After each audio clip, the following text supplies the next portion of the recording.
Hello, ladies and gentlemen, and this is the fourth episode of the podcast of This Week in Movies, a weekly movie show wherein I recap everything in film, and I do it in a far more casual, unscripted, unedited manner. And I gotta say that this week there is so much to talk about. Last week, up until the last few days before I actually recorded the episode, I was kind of worried in the sense that I wouldn't have enough news to talk about, but I'm so grateful that even last week and in fact this week, there is so much for me to catch up on. First off, before I begin, I wanted to give a few shout outs, 5 in fact, to several different YouTubers that I recommend you check out. The first is Fox and Bat. They are really cool. I promised that I would give them a shout out because I really enjoy their videos.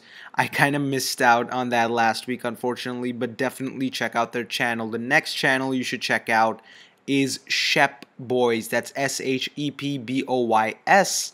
Another great YouTuber. Definitely check him out. And the third channel I want you to check out is at youtube.com/multiplexshow. Shep Boys and Multiplex Show have been commenting on a lot of my videos lately, and I'm extremely grateful for that. I saw some of their videos, I left a couple of comments, and there's been a great interaction with them so far. I'm really pleased that I've gotten to know them so far. And two YouTubers I definitely talk about a lot, or who are in fact my closer friends, let's say, on YouTube. They've in fact reached respective milestones on their channels. The first is Marvel DC Fans Reviews. 400 subscribers is no easy feat, my friends, and he did it so much faster than I certainly did. But he's got a great passion for film. His name's Colin. You definitely have to check out his channel, Marvel DC Fans Reviews. And finally, 22 Tiger Dude. I talk about him a lot. I call him the nicest guy on YouTube because that's just who he is, and I'm going to be collaborating with him very soon. He got to 800 subscribers, and that's a pretty good number, a number that I hope to reach soon. And once again, it's so great to interact with all these people. And now, let's get straight down to the news. The first story, well, the first of many stories that we have, is about Star Wars, and in fact, Star Wars Episode 7 and the spin-offs. Let's begin talking about the spin-offs this time. And really, it was announced earlier on, of course, that Gareth Edwards would be directing a spin-off or a standalone film, and I made a video about that. And then later it was announced that Josh Trank would be doing one as well, but I didn't make a video about that simply because I got my point across more so about what the spin-off could be about, and really the fact that, my general view of the spin-offs, which is that I don't find them, necessary. Well, of course, I get that they will earn massive amounts of money, and if they're great, I would love to see them. But if you look at Star Wars in and of itself, it has this beautiful linear storyline that, there hasn't been a single flashback, for example, in the entire universe of Star Wars so far. So to see that kind of break when you're going to add branches of different characters onto it, I wouldn't say it detracts from what I love. I just feel that I was hoping that they wouldn't go down this route, but they are, and I mean, there's nothing I can do about it, of course.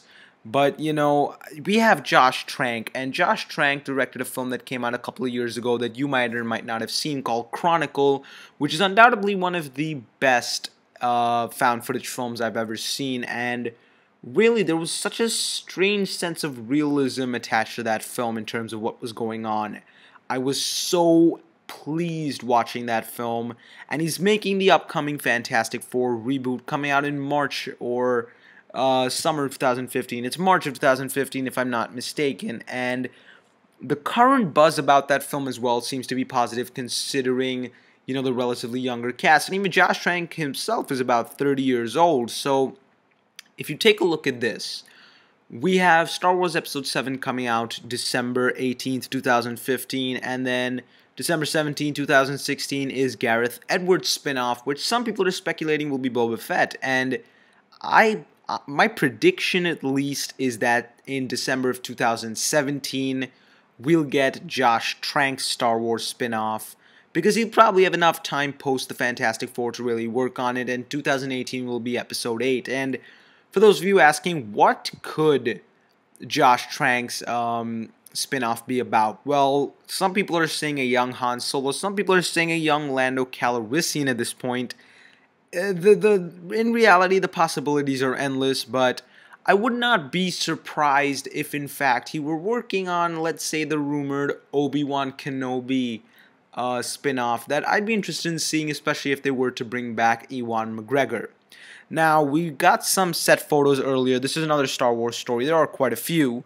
We got some set photos in which people were, in fact, constructing the Millennium Falcon, and it evidently looked like the Millennium Falcon, and J.J. Abrams decided to respond to that by writing a note, taking a picture of it, and sending it out via social media, in which he says, don't leak out photos and stuff like that. I mean, he does manage to keep a lot of his projects a secret, and maybe in fact this leak was intentional for all we know, but really, he said the Millennium Falcon is not going to be in Episode 7, but you can tell it's sarcastic because of the fact that it is placed on the very chessboard that we see in Star Wars Episode 4, or the original Star Wars, that is within the Millennium Falcon, and the very ship that they were constructing definitely looked like the Millennium Falcon. And now, while of course a lot of fans were pleased by the fact that, oh yay, they're going the more practical route, and I keep hearing that word thrown around over and over and over again. While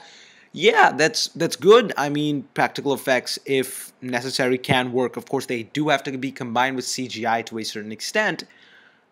My thought is that, you know, if there is a particular scene in which the Millennium Falcon is stationed and, you know, let's say not moving, or you have some actors, let's say Han Solo, standing underneath it or around it, then it makes sense to construct it. But if it is going to that degree wherein they're constructing it just because, maybe to, you know, put a green screen behind it for a space-based scene or some such thing like that, wherein CGI could actually be better, then I don't see the exact need for you know, constructing the Millennium Falcon in this particular case. But, you know, we don't know what they're going to use it for, and I don't think they're going to be throwing their money away on practical effects just because. But at the same time, I hope they're not trying to make everything so practical that there's a line. You know, practical effects, I'm all for it, but you need to have the right ratio between practical effects and CGI. You cannot have all practical effects in Star Wars. They're not going to actually go up to space and shoot lasers at one another. That's not going to happen. So I hope that they manage to find the right ratio, that they don't try and please the fans so much that, in fact, the overuse of practicality kind of goes wrong. Finally, though, we have an image wherein Luke Skywalker, that is Mark Hamill, was seen posing with a lightsaber with, of course, Mickey Mouse, the face of Disney, which now owns Star Wars. And in this image, really, a lot of people are commenting on the physical appearance of Mark Hamill. And while I must say that, you know, you can definitely tell he has been working at it physically, at least, for this role. And it seems like he's gonna commit. I'm happy to see him, you know, just holding a lightsaber and whatnot. And the fact that, from the physical standpoint, a 30-year progression in terms of, you know, where Return of the Jedi ends and in terms of where this film starts, it definitely seems more realistic. He's really got into shape, if you will, and I'm definitely looking forward to seeing Mark Hamill in the film. Now, the next story we have, or the, once again, next bunch of stories we have, is about Doctor Strange, Marvel's you know, upcoming film that is slated to be for Phase 3. Of course, nothing's confirmed yet, but now with the recent news, that's more than likely. First off, Scott Derrickson has been confirmed as the director of this film, and he's done certain films such as The Day the Earth Stood Still, which did not have particularly great reviews, Sinister, which a lot of people liked, The Exorcism of Emily Rose, which had sort of mixed reviews. He's doing a film coming up this year called Deliver Us from Evil, and, you know, while of course he doesn't have the most massive, let's say, credits, I think Marvel, they're not going to be so, you know, they're not going to rush into projects. I mean, Ant-Man, when I get to the Ant-Man story, I'll probably go against my own word, but I think that they're going to pick directors sensibly, to say the least. And he tweeted out a picture saying, my next project is going to be Strange, and he had this look with his eyes overlooking a comic book of Doctor Strange, that gave me a sense that, he's already working on it, he's doing his research, and it gave me a good feeling that, Doctor Strange, another hero, is someone who we're going to be introduced to. But really, though, it is the actor who is going to be Doctor Strange that has had far more buzz. There were rumors going around that Jared Leto was going to play Doctor Strange, and while I don't know an awful lot about Doctor Strange to, let's say, comment on, the certain emotions that these actors might have already displayed in earlier films, whether they are necessary for Doctor Strange, and also the physical appearance of the actor or the character, I mean, that can easily be worked on. A lot of actors before films, they really just, they go to the gym and they kind of kick it up, and they manage to get that physical appearance through months of hard work, which is why the names that are up there are, of course, committed people, the first of whom is Jared Leto, and it will be interesting. I mean, he's just off his Oscar win, so it would definitely be beneficial for the studio, and he has, presented a lot of talent, especially in that role in Dallas Buyers Club. But the other two actors, who might be relatively more mainstream, would also present such a boost for the studio if they happen to be in this film. The first of whom is Tom Hardy, who did an absolutely beautiful physical transformation for Bane. And yes, while Doctor Strange does have a slightly, larger build, I'm sure he'll be able to execute that. And even a tidbit around the look, I think that Tom Hardy, who is in fact rumored to be on Marvel's list, along with the next actor, Benedict Cumberbatch, I believe that both these actors definitely have a high chance, or would, potentially, again, massive speculation, but would potentially be able to pull off the role. And as I said, Benedict Cumberbatch, when it comes to versatility, Benedict Cumberbatch certainly is someone that you go to, because he's played a dragon that is Smaug. He played Khan. He played Julian Assange. He's done a lot of various different roles, and it's not like he's just played these roles. He has executed them to the T, making me believe that he could take on Doctor Strange. He's Sherlock, for God's sake. There's a reason that people are saying his name, and he's become such a hot property lately. It's because of the fact that he is so versatile and so very talented. Now, the next bit of Marvel news isn't so positive, unfortunately. First off, Ant-Man, after all of the issues, finally has a director that, well, I mean, if I look at his previous films, he's done things like Yes Man and The Breakup, and that is Peyton Reed. And while, of course, he hasn't done an awful lot that gets me excited for Ant-Man as Edgar Wright might have, I'm trying to understand the spin that they're taking on this film. One, with Peyton Reed coming on the project, but two, now with a new writer. The fact is that they're changing up the script, so that original vision that some people were excited for of Edgar Wright seems to be deteriorating more and more and more. Of course, now, one man's, if a man were to use, let's say, someone else's resources, they would execute those resources or use those resources differently. What I'm trying to say is, if Peyton Reed were directly using Edgar Wright's script, he might not be able to execute it well, or he might not be able to take the right spin on it. So in that sense, the rewrites are almost necessary, but at the same time, they get me a tidbit less excited for the film, of course. And Adam McKay, looking at his work, he was the director-writer for Anchorman, a film that,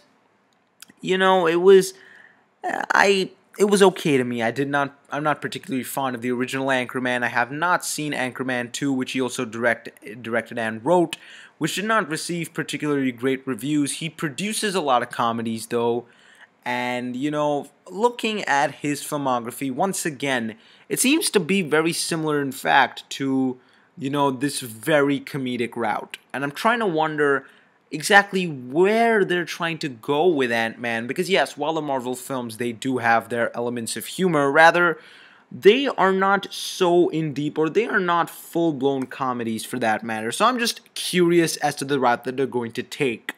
Furthermore, we got a tidbit of a synopsis, or at least a brief, vision of the premise of the film, which says, Con man Scott Lang, who will of course be played by Paul Rudd, must aid his mentor, Dr. Hank Pym, who will be played by Michael Douglas, in safeguarding the mystery of the Ant-Man technology, which allows its user to decrease in size but increase in strength from various threats, and plot a caper to defend Earth. It seems exciting, of course, and it's good to see that, both of these people, and that, Paul Rudd has the mentor of Hank Pym, and in that sense, you're going to have the two iterations of Ant-Man in the same film.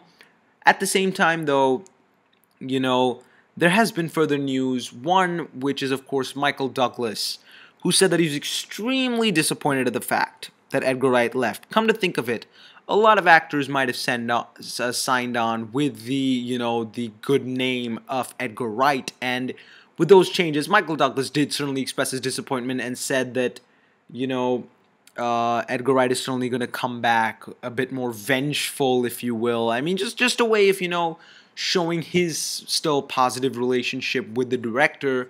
But really, one thing that I'm not entirely sold on with regards to this film is the release date of July 17, 2015. I still think that there is a possibility that this film could get postponed to, let's say, October or November of 2015. Take a look at Thor: The Dark World.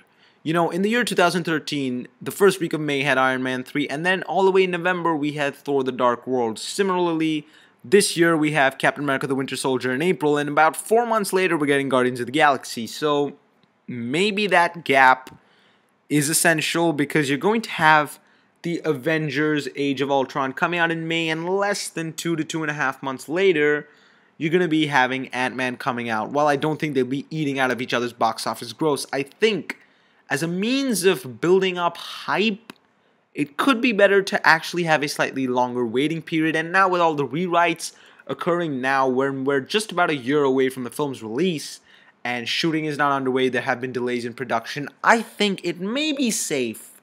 It may be safe on Marvel's part, though they rarely ever do push that release date. I just hope that they do, and I think it could, ultimately, if they can pull it off by then, if Kevin Feige has faith it'll be done by then, go for it. But I just hope that they're not sacrificing any kind of artistic integrity so as to meet the deadline that they've set for themselves. Now, the next story that we have is about Pacific Rim 2. Yes, for all those of you who loved Pacific Rim, this is of course great news for you. While of course it has not been confirmed just as yet, there have been developments so far that I'm going to tell you about. Now, the original Pacific Rim film was a film that I enjoyed a lot. I thought in theater, especially with IMAX and 3D, it certainly was an experience that has been unmatched, well, maybe of course until Gravity, at least in that year. And it made $400 million worldwide. And Thomas Tull, who is the CEO of Warner Brothers or Legendary Pictures, if I'm not mistaken, he commented saying that while it did not perform as well as they were hoping that the original Pacific Rim would have performed, it made a lot more money than most of their other projects have. So in that sense, he goes on to say that if Guillermo's on board, if they have the right script, they would be willing to fund this. They would be willing to go ahead with Pacific Rim 2. And current word has it that Guillermo del Toro is working on the script along with a man named Zach Penn. For those of you who don't know, Zach Penn is, of course, well, I wouldn't say entirely the brains, but he's definitely worked a lot on stories and, in fact, scripts. The story of X-Men 2, he worked on the script with Simon Kinberg of X-Men 3, he worked on the script of The Incredible Hulk, and he worked on the story, in fact, of The Avengers with Joss Whedon. So, looking at his, well, writing credits, he has a lot to show off, I guess, and in that sense, I mean, to have a man like Zach Penn, it's not certainly a bad thing. I think going into that kind of realm, which does appeal to the fans to a certain extent, is a good reason to have Zach Penn on. And Guillermo del Toro said that they are working on the script. It's not going to be a prequel because he was not interested in telling the story of that first invasion or of that first attack. And I'm really interested in seeing what they really do with Pacific Rim 2, because For those of you who have not or who have seen the film, if you know the way that it occurs, basically the monsters come from underneath. And spoiler alert for Pacific Rim, for maybe the next just 30 seconds, there is that particular throat that gets destroyed, so the kaiju can't really come. Now, either there is an undiscovered throat somewhere beneath the sea, or, you know, it's addressed in the beginning of Pacific Rim in the narration itself. We thought that alien life came from the stars, but it came from deep beneath the Pacific. Maybe this time we see it coming from the stars. And all I can really say is I am looking forward to Pacific Rim 2 if it even ever happens. It would be something that I hopefully would enjoy because I really did have a great time with the original film. The next story we have is a small story, but in terms of the project it's massive, and that's related to the Avengers Age of Ultron. We have Mark Ruffalo, who said a tidbit about the Hulk role. He says that, first off, the technology that they are using this time, it's something that he's embraced, something that he is head over heels in love with, and I'm happy to see that. You know, I love seeing new kinds of technology being progressed, or at least more sophisticated means of technology such as motion capture, which they are certainly employing. I like seeing that because in terms of the payoff with newer forms of technology, of course, I mean, while some people might have been disappointed with 48 frames per second, let's say with The Hobbit, most times when it comes to the filmmaking process, an update in technology tends to be a positive thing. So that's one thing I'm looking forward to. Secondly, he goes on to say that his character of the Hulk has a lot more to present in this film. He has a far bigger arc. He plays a far more important role in the story, which is something that I'm interested in seeing because the Hulk was, in fact, one of the prime things that film fans loved about the Avengers. And from what we've heard so far, is that the Hulk is going to have a bigger storyline and Hawkeye is going to have a bigger storyline. They're both going to play into the film's central plot, which is good because they were the only two heroes, really, who have not been shown at all in Phase 2, and a lot of people have complained, in fact, about Hawkeye's, underdevelopment.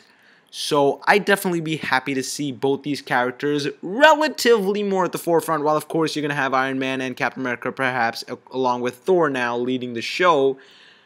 I would still be happy to see these characters, even Black Widow for that matter, really have a bigger role to play in this film. The next story we have is about another Marvel property, again a relatively smaller story, but still big because of the name, and that is about Guardians of the Galaxy. James Gunn has basically said two things. One, that the 3D in the film will, he as a director, unlike most other directors, has been so focused, as he says, of course, so focused on the 3D conversion or on the 3D shots of this film to really make it pop and to really make it add to the enjoyment of the experience and, in fact, to a certain extent, add to the story, something which I'm intrigued in seeing now, of course. And secondly, he says that the IMAX experience will be essential because there are several aspect ratio changes. Now, aspect ratio changes to some people come across as unnecessary. While they aren't always necessary, they can at times portray different, let's say, different periods of time, as we've seen in, let's say, the Grand Budapest Hotel. Or, there's several interesting uses of aspect ratio changes in film, and I'm certainly looking forward to seeing what the aspect ratio changes will play into in Guardians of the Galaxy. Now, the next story we have is certainly a big story to me because I'm such a fan of David O. Russell, and it is the official announcement of David O. Russell's next project that is called Joy, which talks about, it basically talks about this miracle mop, if you will, wherein there's this lady who in the 1990s manages to come up with a particular invention and that makes her famous, and now she's currently on TV. The name's eluding me for a moment, but nonetheless, he's going to be working, as in David O. Russell, is going to be working with Jennifer Lawrence again, and I have to say that they're a winning combo, as we've seen so far. I mean, he got her first Academy Award and her second nomination with Silver Linings Playbook and her third nomination with American Hustle, and His past 3 films, The Fighter, Civil Linings Playbook, American Hustle, I've all really loved, and American Hustle was my favorite film last year, so why would I not be looking forward to David O. Russell's Joy? I mean, it's coming out December 2015, so in terms of the competition that it has with Mission Impossible 5, Star Wars Episode 7, it's going to have a tough time, no doubt. It's going to have a tough time, no doubt, but even if you look at last year when American Hustle came out, despite The Hobbit and Frozen just storming the box office, by the end of its run, by the time the Oscars happened and everything, it managed to get close to $250 million worldwide, which for a film like American Hustle is solid numbers. And I'm definitely looking forward to Joy because even Jennifer Lawrence, she does present a great degree of versatility. She's currently Katniss in The Hunger Games. She's done such fantastic roles in the past. So I'm really looking forward to seeing what she will bring in David O. Russell's next film because a lot of, directors, they tend to work again with actors. One, of course, because of familiarity and comfort, but really because these two, the way I see it, they have a great, pairing and combination, if you will. And as that pairing progresses and develops, you could get even stronger performances out of the character. Jennifer Lawrence also, I mean, she's such a, she's so fantastic as an actress. And even as a person, she just went on to say that I can just imagine David looking at somebody mopping and being like, yeah, that's my next screenplay, because that really represents the eccentricity that the two of them have. And by whatever little we know about this story so far, that eccentricity could play in well to the kind of tone that I would like to see them undertake in this film. The next story we have is an extremely short story. I don't have an awful lot to comment on it, but I still wanted to bring it up. It's about Mission Impossible 5, and that is that Jeremy Renner's character of Agent Brandt will be returning for Mission Impossible 5. While yes, of course, I'm sure by the end of it, maybe we'll get Ving Rhames and Simon Pegg's character to return as well. It's good to get some amount of news about Mission Impossible 5, and also the fact that Jeremy Renner is, at the time of Ghost Protocol, he was just off a couple of Oscar nominations, for The Hurt Locker, and a lot of people are really, big fans of Jeremy Renner with the fifth Bourne film coming out soon.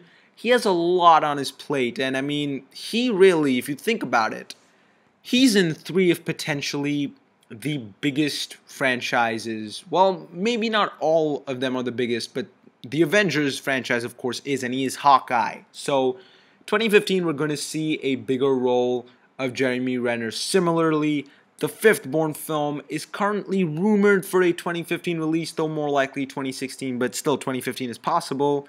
And 2015 is going to be having Jeremy Renner again. So really, it's going to be a fantastic year if the fifth Bourne film comes out that year as well. And, Jeremy Renner's on the rise, and we don't get an awful lot of his character in the first film, though. So I'd be happy to see them explore that character as well. The next story we have is about Dawn of the Planet of the Apes. A new poster had just been released of Caesar sitting on top of a horse and pretty much rallying all of the apes towards a battle or a revolution or something. And I'm stoked for the film. While I have been actively avoiding trailers for the film, although I did witness the teaser and a tidbit of the next trailer as well, this poster gets me very excited. I mean, it really shows that they're, pulling out all the stops. They're going in directions that, were... For those of you who've seen Rise of the Planet of the Apes, a film that I hope to revisit and review very soon, for certain things that occurred in that film, because of how grounded it felt at first, were absolutely, fantastic to witness on screen. And now with this very poster, it seems that they're going further ahead with that particular, idea and that almost amount of shock, if you will, that really enhances this experience and adds to the believability of what's going on, because Dawn of the Planet of the Apes could potentially be one of the, biggest films and one of the most loved films of the year. The next story we have is about a film that's going to be released in IMAX. while Universal does have a great, contract with IMAX to release several films, including Fast 7, which is going to be the first Fast film in IMAX, if I'm not mistaken, and Jurassic World to be released in IMAX. There's another film coming out in IMAX that is going to be released. That is Forrest Gump. And a lot of people have been taken aback by this, saying Forrest Gump doesn't need to be re-released. Well, look, it's been about 20 years since the film came out, so it would be nice for some fans to witness it on screen again. The IMAX perspective of it, while, the film is technically an epic, if there were any genre that I would personally categorize it in, it would be an epic in and of itself. IMAX could be an interesting format for certain scenes, of course, but for the film in its entirety, I'm not 100% sure. Though, yes, it does span a large period of time and whatnot. I think that, and yes, certain visuals, of course, are presented beautifully and could be extremely vivid to witness on an IMAX screen. I'm not 100% sure that IMAX is the exact format, but, it's an interesting, it's certainly an interesting challenge, if you will, something that I'd probably love to witness. The next story we have is about Jupiter Ascending. It was supposed to come out this July, but Warner Brothers, already with the postponement of the Batman v Superman Dawn of Justice by almost a year that we heard about quite some time ago, and now they're postponing Jupiter Ascending, their potential biggest film of this year. They love the month of July. Warner Brothers has been putting either Harry Potter films or Christopher Nolan films or Pacific Rim in the month of July to be their potentially biggest film of the year.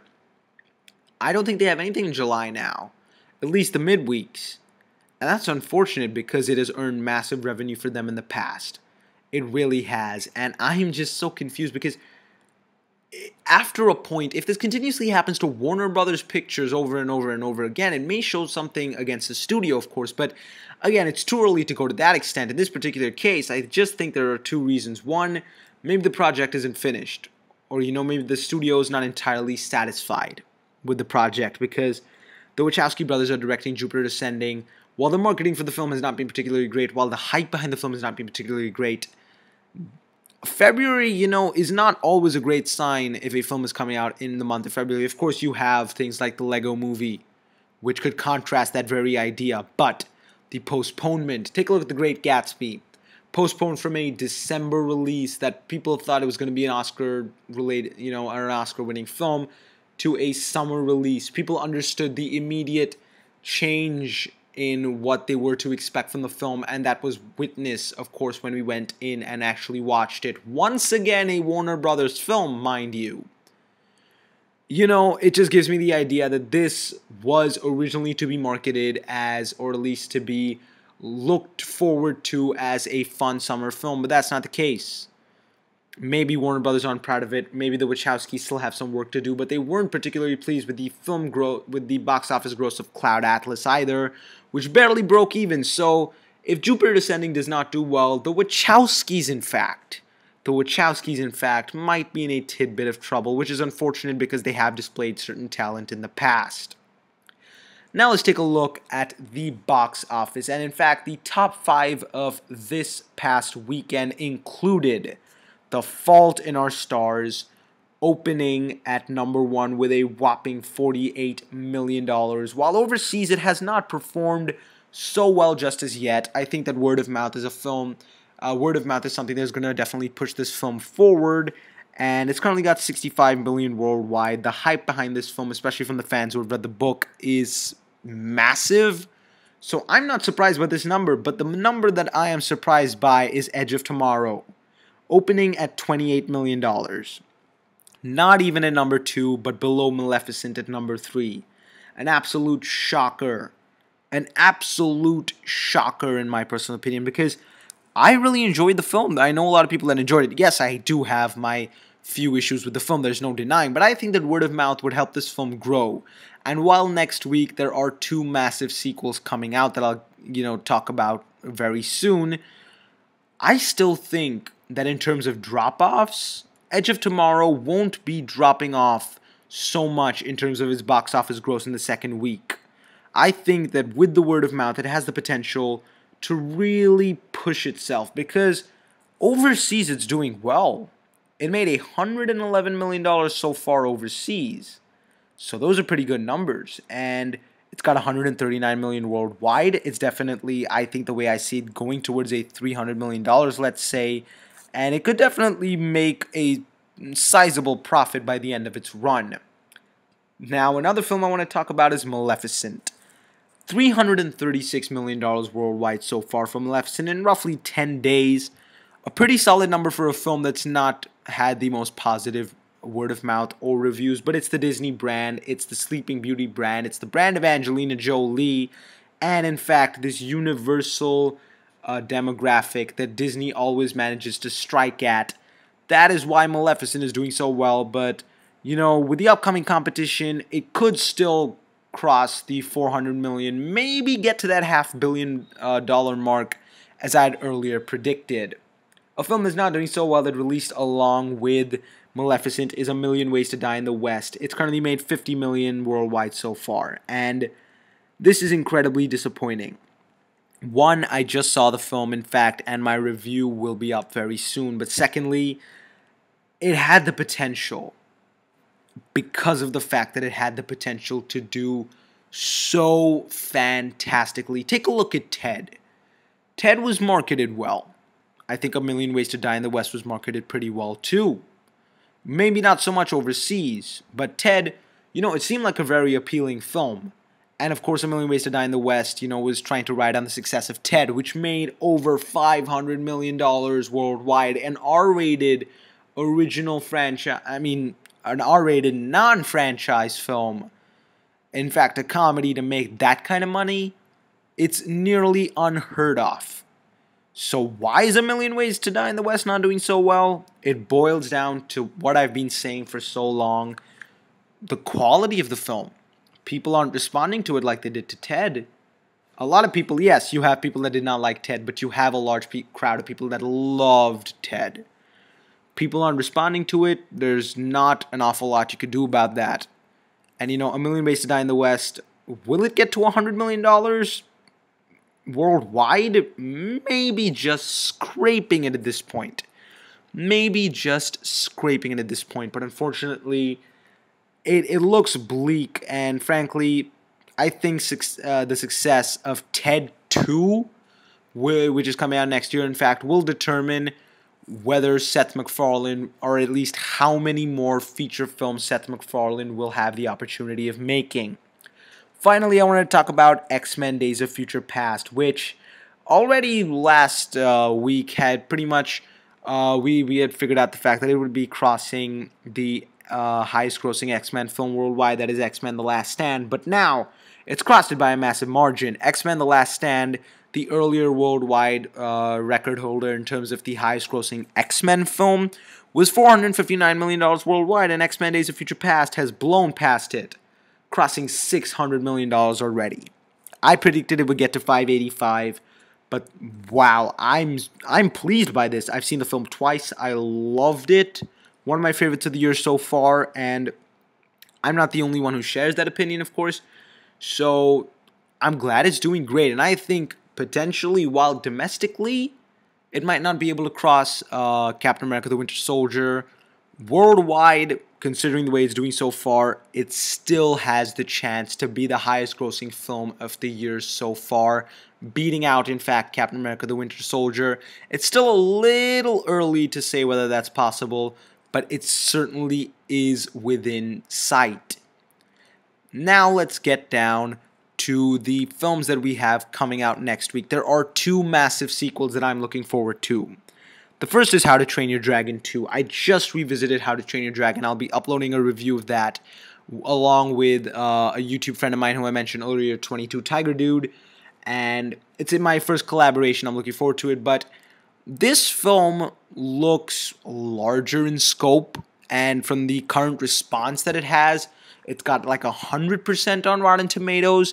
Based off, 9 reviews though, but still, that kind of response is pretty fantastic so far. People are calling it the Empire Strikes Back of animated films. that kind of praise doesn't come easy. And I think that, what really stuck with me with the original How to Train Your Dragon was, of course, the character, the lead, and his motive, and his, what he was going after was so beautifully fleshed out. And if there's something enough to drive him, if he's passionate enough about something in this film, if it comes across beautifully, animation, people underestimate the power of animation. Take a look at the Lego movie that just came out this year. By far, one of the most emotionally striking and powerful films that I've seen, and I did not even expect it to go down that route at all. But man, oh man, did it get me, and How to Train Your Dragon 2 has the same potential. It really does. The next sequel that I may be looking forward to a tidbit more is 22 Jump Street. I love 21 Jump Street. One of the funniest films I've seen in the past few years. One of my favorites of 2012. Absolutely original in terms of, the approach that it took to the source material of the 80s TV show, in terms of how self-aware it was, in terms of the kind of humor it had. And really, I was so pleased by it. When I saw the first Red Band trailer for 22 Jump Street, I must admit, I was a tidbit apprehensive. Because there maybe was one odd joke or where they reintroduced certain characters that I didn't feel was entirely unnecessary. Now, if that's necessary to the story in the context of the film, great. I'd be looking forward to it. And it currently has 95% on Rotten Tomatoes with about 42 reviews so far. So those are solid numbers for both films. And these two films, of course, as sequels, of course, have the potential to not be enjoyed by all, as most sequels do. But with the current, word of mouth and the reviews that they both have, I think we are in for what is potentially one of the best weekends of the year. And in fact, if you take a look at it, a weekend in which both these films have Jonah Hill in them. Jonah Hill, of course, doing a voice for one of the characters in How to Train Your Dragon 2. So either way, we know that Jonah Hill is going to win at the box office. And I love Jonah Hill. I love these two franchises, and I cannot wait for this weekend. Now let's take a quick look at what we have coming up this week on Blu-ray. There are a few things I wanted to talk about. First of all, Game of Thrones Season 3 is going to be released on Blu-ray. I just about started the show, so I can't exactly comment on it, but I'm pretty sure that most of you do watch that and love that show. So Game of Thrones Season 3 is something that, as a diehard fan, I would certainly not recommend that you miss out on. The next thing that I'm actually more excited to buy without having seen any of it is True Detective. It's a mini-series consisting of about 8 episodes. While there are rumors about Season 2 and there are rumors about never having a Season 2 ever, I'm just excited to see what this is all about. 8 solid episodes on what I believe is a 3-disc edition Blu-ray set is something that I can't wait to see. I might break my rule and pick up this Blu-ray blind without having seen anything about it, simply because of how positive people are about this and just how fond of Woody Harrelson and Matthew McConaughey I currently am. I think that True Detective is definitely one of this week's most sought after and most essential pickups. Without having seen True Detective for that matter, that's how positive the word of mouth really is. But there are 2 movies coming out this weekend. One which I didn't particularly enjoy, to be honest, that is Jack Ryan's Shadow Recruit. If you were a fan of it, if you didn't watch it in the theater, visually, of course, I think it has the potential to certainly look great on Blu-ray. It's not a particularly exciting film, though. It's if you really want to watch it, or if you had fun with it, which I can see how some people might have, go ahead, pick it up. But the film that, again, I'm probably not going to pick up, but if I had to pick it up, if I had to pick up any movie this week, it would be Non-Stop. I mean, yeah, sure, Non-Stop is not a fantastic and spectacular smashing film, but my God, it was surprising in the most positive way. It was well executed in terms of what it was trying to do. It was intense, and at the same time, it was a fun action movie, undertaking a lot of things that I did not expect it to execute well, and definitely making it a film that I might actually want to revisit someday in the future. Now that we're done with pretty much all the movie news, all the Blu-ray talk, there's just one tiny thing I want to talk about, Edge of Tomorrow. I love the film, and now we're entering a spoiler territory from the film, so if you have not seen the film, go back, check it out, and then come back to this section of the podcast and, listen to what I have to say about it. Now, while I did really enjoy the film, as, I'll put a link in the description below to my spoiler-free review, at the same time, the two moments that I was on the fence about. One was, of course, in the beginning. It took a bit of time to develop before it really got to the crux of it. And, of course, I loved that one particular scene that made me laugh, so much. Wherein, it's this really quick cross-cut between the line "on your feet, maggot" and Emily Blunt shooting Tom Cruise, just making it so interesting, adding to the monotony and actually making you feel for the characters. And the editing in this film, my God, is fantastic. And there's one particular visual that I loved, which is the first time Tom Cruise's character of Major William Cage is being thrown onto the beach. You get this beautiful panoramic shot, really, making you feel entranced and a part of the universe. And there's so much to love, but really it's the ending of the film that people are in fact talking about, something I'm a tidbit on the fence about. Now, at the end, we see, they're fighting underneath the Louvre, and Emily Blunt goes one way, and Tom Cruise goes another way. And I would have been happy. And, oh, by the way, that design for the Omega looked so much like the design for things we've seen in Pacific Rim. There were moments where I did see parallels to Pacific Rim, of course. But, not to that kind of extent wherein I'd, say it was a ripoff. But there were moments where it felt like, in Pacific Rim they drifted with the kaiju. In this case, it had something to do with the blood. So there were a lot of similarities in that sense, but I can't really fault the film or say that, oh, they particularly stole from Pacific Rim. It is a sci-fi element that I have seen in films before. And, they executed it well. And they made it fit in well within their universe and story, so I can't exactly complain. Now, what I was saying was, towards the end of the film, Tom Cruise's character kind of does this really cool thing where he's taken out all the keys of the grenade, and they manage to sink into the Omega, and there's this massive explosion. Now, we don't see Emily Blunt at that moment, so there are a lot of things that happen that almost go against the film's logic in and of itself. Because that explosion, while we see the effects of that explosion ripple outside the Louvre as well, I don't understand how Tom Cruise could have survived that. Anyway, even if you want to go to the extent that there was some reason that maybe because he got one of the Alpha or one of the aliens' blood on him, you want to go to that route, fine, that's okay. Then he gets some of, the particles or the blood of the Omega onto him, or they seep within his wounds, and now it cuts back to where we are at almost the beginning of the film. And I got kind of confused by this at first, because yes, while one person is within control of it, maybe Tom Cruise has managed to garner control of it, and technically it was, the way it struck me in the film was the Omegas kept resetting the day because the Alphas kept on dying. Then Tom Cruise gets a hold of it, so when he dies, he manages to respawn.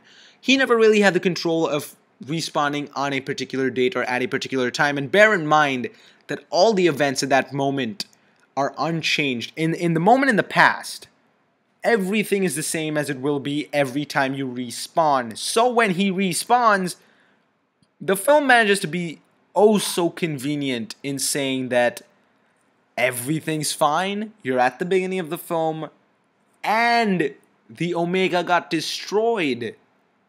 Inexplicably. Just out of the blue, the Omega has been destroyed.